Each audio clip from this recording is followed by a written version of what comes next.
Nemukoma wano mwene muwominga ne mulinda ekigo grupu eyo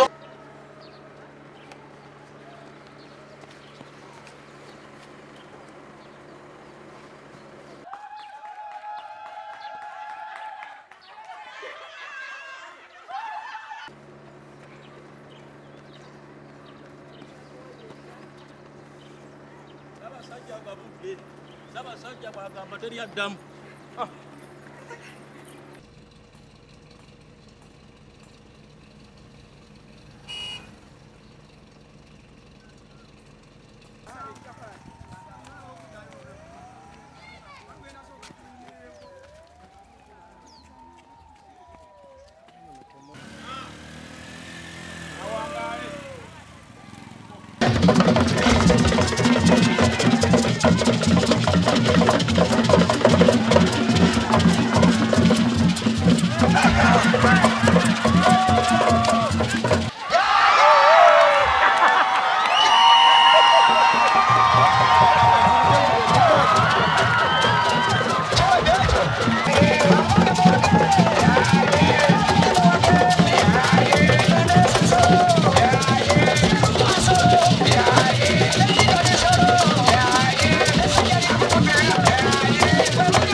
Gitambudde bulungi nnyo nnyini era gijjumiddwa bulungi era njagala ntwala omukisa guno okwebaza abatesitesi awamu ne Ssaabaddu olw'omulimu omungi ogukoleddwa okujjumbira emisinde gya Ssaabasajja Kabaka egy'amazaalibwa ag'enkaaga8 omulamwa gw'emisinde gino kulwanyisa siriimu. Nsanyuse nnyo nnyini okulaba nti mubajjumbidde emisinde gino mubaddemu abakyala abazaana ba Kabaka abasajja ba Kabaka awamu n'abaana abato bwe twegatta ffenna abazadde n'abaana tujja kulwanyisa ekirwadde kya siriimu. Kasitabeene abanga alamula fenga abamu kyekituwa essanyu era kyekituzzaamu essuubi kasaba tugamba nti namunswa mwali kubanga ngaffe lyessuubi lyaffe fenga abantu tuyinza obutaba na ssuubi ddala wano mu Buganda naye namunswa kasita abaamu lifuuka essuubi lyaffe n'olw'ensonga eyo twongere engalo ez'amaanyi olw'obulamu bwa Ssaabasajja. Ssaabaddu njagala okukusiima olw'engeri gy'otukuttemu gy'otukulembeddemu mukadde wange. Senga Kayondo ndi musiimu olw'engeri gy'okuttemu eggombolola ya Nanfumbaambi.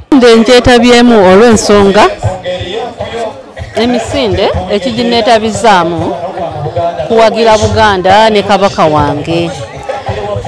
Egy'emulundi guno tugiddukanyiriza mu muluka gw'e Bunakijja Ssaabaddu waffe Mwami Ssekajja.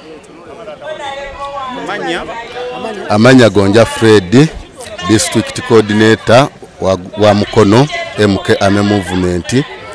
Naffe twetabye emisinde gya baffe Ssaabasajja Kabaka oluvannyuma lwa mukama waffe MK okutulagira okwetaba emisinde gya baffe era nsuubira abantu banyiridde bulungi. T-shirt twazibawadde mukama waffe Balamu yagenda n'agulawo za bukadde 20. Nsuubira omukolo mugulaba bulungi. Ndi wano ne Treasurer wa Mukono MK Ame nsuubira nnyabo buuza ku bantu.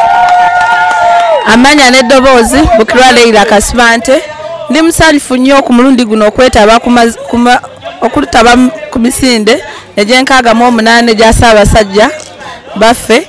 Ndi musalifu nnyo n'okutuusa eddoboozi nti nsiimye ewa mukama wange MK nti twejala musanyufu